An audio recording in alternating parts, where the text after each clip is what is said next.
Okay, we're doing comments today, and we're gonna do it quickly because I'm hungry as.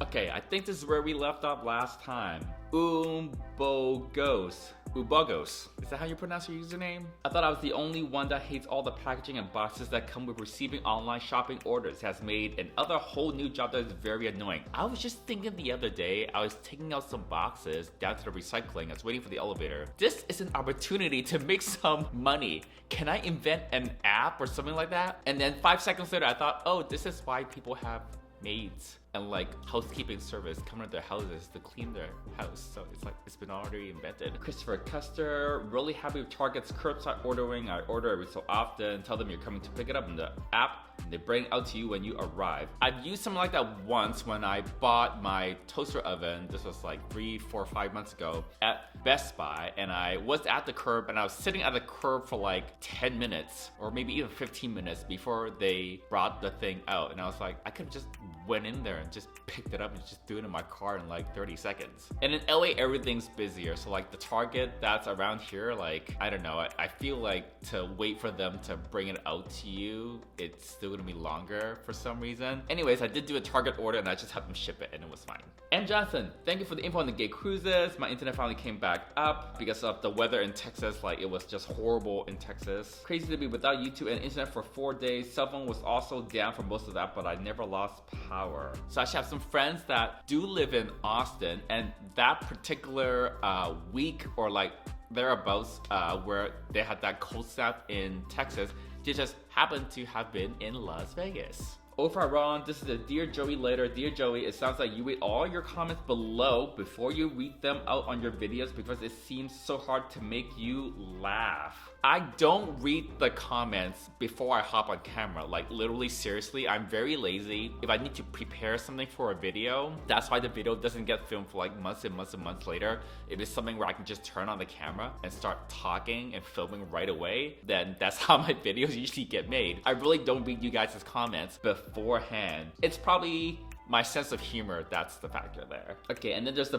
bunch of comments about my hair. I vlogged about this. Some of you like it and some of you don't. You see that as it is right now, it is not tied up, and this is how my hair kind of looks when I do nothing to it, and if I just leave it alone for like 2 or 3 days, it kind of sort of settles in a little bit. It looks horrible right after I wash it. It poofs right up right after I wash it, and it stays like that for the next 24 hours. I either tie it up or I don't wash my hair. Christopher Custer, you gave me a link with some good skincare recommendations. I'm very picky about my skincare more than you will ever know. It's just that it's so dry and OCD. I don't really talk about it on camera, but I did find a moisturizer, which it's not like theoretically the best, but I think my skin is like happy-ish with it. So I might either reorder that one or try something new. Christopher says there's some apps that sync their data into the Apple Health app, which can aggregate the data points. I don't have any that do nutrition, but I know they're out there. You can also use Apple Shortcuts to pull health data into a spreadsheet. I don't use Apple Health.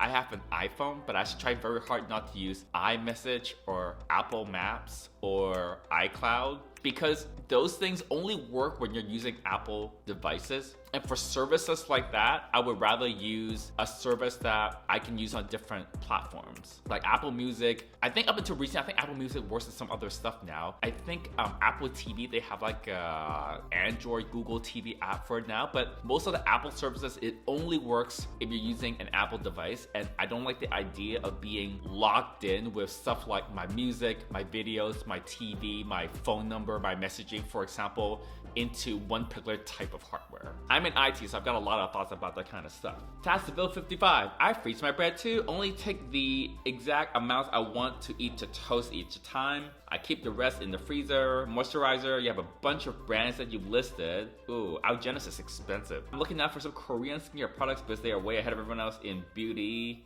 products. I was looking at some of the K-beauty stuff, but I don't like when things have fragrance. My skin has gotten a little bit more sensitive over time, and I don't have like a known issue with fragrance. It's just that I don't think it's necessary to have fragrance in your skincare products. It's like, why have it there if it's gonna be potentially sensitizing and it doesn't actually do anything for your skin?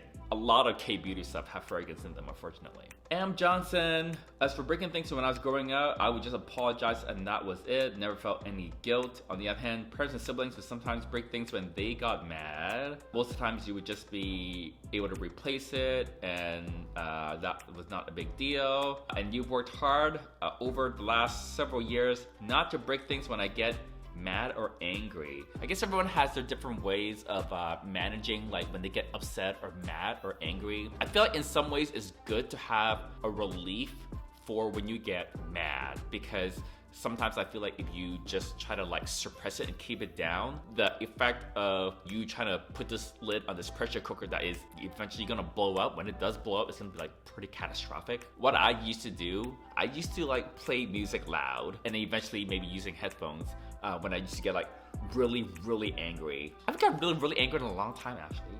I guess that's a good thing. Okay, and then I did my video on trying out a bunch of clothes. Christopher Custer, I think Oxford shirts means the collar has buttons. Banana Republic has some nice wrinkle-free slim fit shirts. That's what I used to wear to work before working from home. And you like the dark green shirt. So that dark green shirt, I had mentioned on camera that it seemed like the type of material or the type of clothing that I would like rip a hole in. And I literally did that night or like the day after. You know how shirts have that like tag on the side? Like down here, like this has this tag on the side. I thought it was a ripoff on that dark green shirt, and I went and just yanked it and ripped it, and it tore a hole where that tag was sewn into the side. So there's like a little slit that's like an inch wide there now, and I haven't even like worn it yet, like worn it out anywhere. I just cannot have nice things. Harry Vincent says, I think you look good at all of them. Thank you. M. Johnson, I know what you mean saying it is easier to just go to a store, but even then you're gonna find something that you like before you can try it on to see if it fits, and that can take a very long time. I'm usually okay with that. I feel like I kind of sort of know what my style is. I don't have like very adventurous taste. Like when I was doing all the online shopping this most recent round, I was looking specifically for casual, long sleeve and short sleeve button up shirts. And I had some that I tried in the video. I was looking for V-necks. This is actually one of the new V-necks that I ordered after I made that video. I think this Banana Republic one, that was only like 12 bucks. I'm like, I really like this one actually. So usually when I go shopping, I kind of have some idea what I'm looking for. And I'm also the type of person where if I see something I like, it would just kind of click in my head. It's like, I see something like, oh, I like that. I'm gonna go try that on. And the most recent comments from my video just a few days ago where I was like driving and everything, M. Johnson says, it is much easier to get around LA in a small car. I've driven out LA in a big American car and it can be a real hassle. I used to have a Honda Civic and it's really easy to drive around LA in that car. True, I agree. But new cars nowadays are massive. If you go look at like a new Civic today, how long a Civic is now compared to a Civic from like 10 or 15 years ago, it's like an extra like 12 or 15 inches longer or something like that. So my car is like literally like a Ford Fiesta hatchback, not like the sedan. It's like, it's one of like the smallest cars you can get. Well, you can't even buy one of those anymore. They discontinued it. Yeah, but it is really nice to have like a short car because you can throw it into like almost any kind of parallel parking space really easily. And I find a comment today from David Lee. You look like you are transitioning that hair. The hair, I mean, I kind of think it looks kind of cute to like tie it up. I kind of also think the way it is right now looks pretty nice. I don't know. I kind of want to go to a stylist pretty soon and basically tell him or her, can you trim or cut my hair so that I can have like a longer hairstyle like this, but it looks better, where I can like run my hair through it and kind of like sweep it back and it'll look like hot. But then it's still long enough where if I was feeling super lazy and I wanted to, I can also just like tie my hair into a ponytail and it won't look completely, I don't know, horrible. So I don't know if my hair is flexible enough to like accommodate two very different hairstyles. I don't know if someone can trim it like that, but I'm gonna go to a professional and then we will see. Those are all the comments I have for you today. This is completely unrelated, but I just remembered I have a goal to get to 1,000 subscribers. So this is like the one thing I want for this channel. Like once I hit 1,000, I don't know, like I just really want to get there, and I'm trying to think of ways to get to 1,000 subscribers. But you can start helping me by referring all your friends and family to like subscribe to my channel even if they don't watch it or something like that. Maybe I should do some sort of contest or giveaway. So if you guys have some ideas for type of contest or challenge or giveaway or something like that, that might help the channel get to 1,000. That might help the channel get to 1,000 subscribers. Comment down below. Until next time, bye YouTube.